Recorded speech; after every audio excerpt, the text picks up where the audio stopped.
one European Union currency. But now they're talking about a global currency. One is the day, the dollar, the euro, the yen. Now, just a few weeks ago, China and Brazil want to dump the dollar in trade transactions. Russia is calling for a new one world currency to replace the dollar. This came out in an article. Quote, one possible solution to the problem is to diversify the global currency system away from the dollar. The European euro is a leading candidate. There is also talk of a new world currency that is based on a mix of currencies that would be administered by the International Monetary Fund. International Monetary Fund, World Bank, World Trade Organization. Russia's President Dmitry Medvedev made a dramatic appeal for a unified currency at the meeting of G8 leaders in the Italian city of Aquila. He pulled a coin out of his pocket and said, "Here it is. You can see it, you can touch it." The coin presented to all G8 leaders attending the summit bears the word, quote, unity in diversity. The possibility of a supranational currency concerns everyone. Even in the mints, Mr. Medvedev says, the test coins means they're getting ready. Number two, I read a book by Willard Cantillon. I shared some of the contents of the book. Fascinating book that I read back in, I think it was in the 1970s.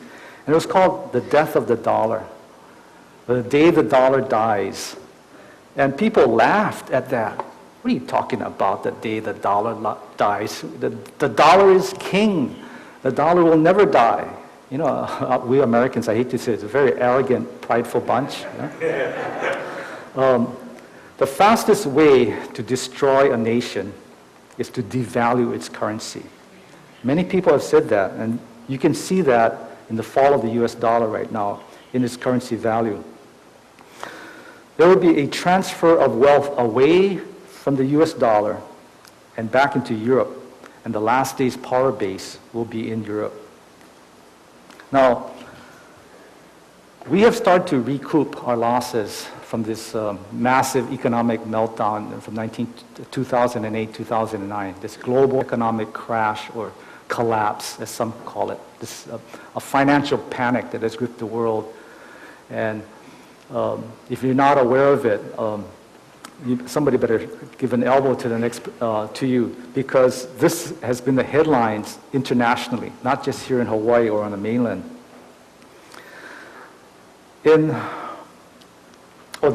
Yesterday morning, I went on the internet and I did a search on national debt, and there's a clock right now, national debt. And our national debt is presently at $11,600 billion and counting. So I went back on the internet again this morning and I thought, well, how much did our debt grow in this 24-hour period from yesterday morning till this morning? So 6 a.m. I'm out there and go on the internet. I said, oh, gee, it's now $11,609 billion. So it grew by $9 billion overnight. And it's growing $1 million every 20 seconds. And this is our debt. Total debt of the United States, $60 trillion. Now, if you were to put it on a hockey stick graph, it would look like this, from the time of the Great Depression to today. It's our national debt. And it's amazing that a lot of politicians say to you, everything's going to get better. Don't worry, be happy. Yeah. One politician said, debt doesn't matter. Amazing. Now, in 2006,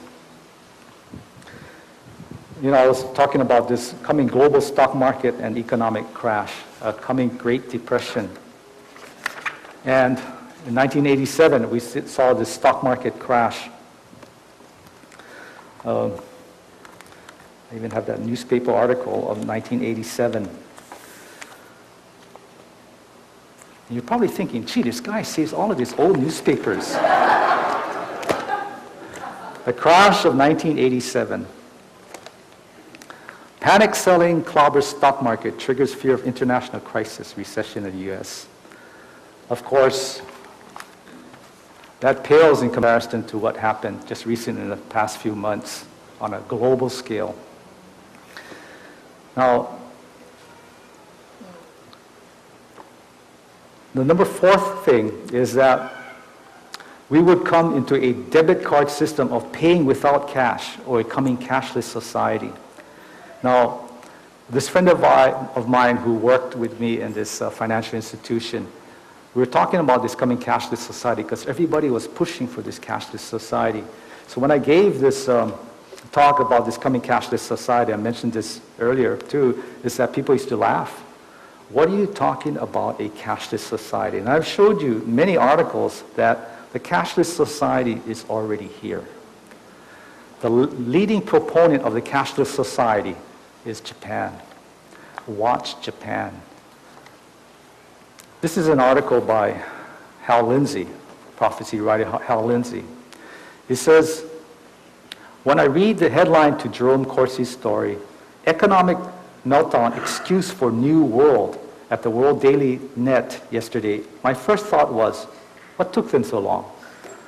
The thought was immediately followed by the realization that the timing is just about perfect. Corsi zeroed in on the comments by Klaus Schwab, founder of the World Economic Forum in Davos, Switzerland. Specifically, Schwab's comment that the global economic crisis was a transformational crisis useful in reshaping a new world, and a new world under the coming antichrist. One of the scarier quotes in his piece was from a Professor Nouriel Roubini, who said that the global banking system was effectively insolvent, which to my untrained ears sounds more like bankrupt. One of the things I expect to see introduced as a consequence of this transformational crisis is the elimination of cash as a medium of exchange. This is a step that governments and banks have been trying to do for almost 2 decades without success.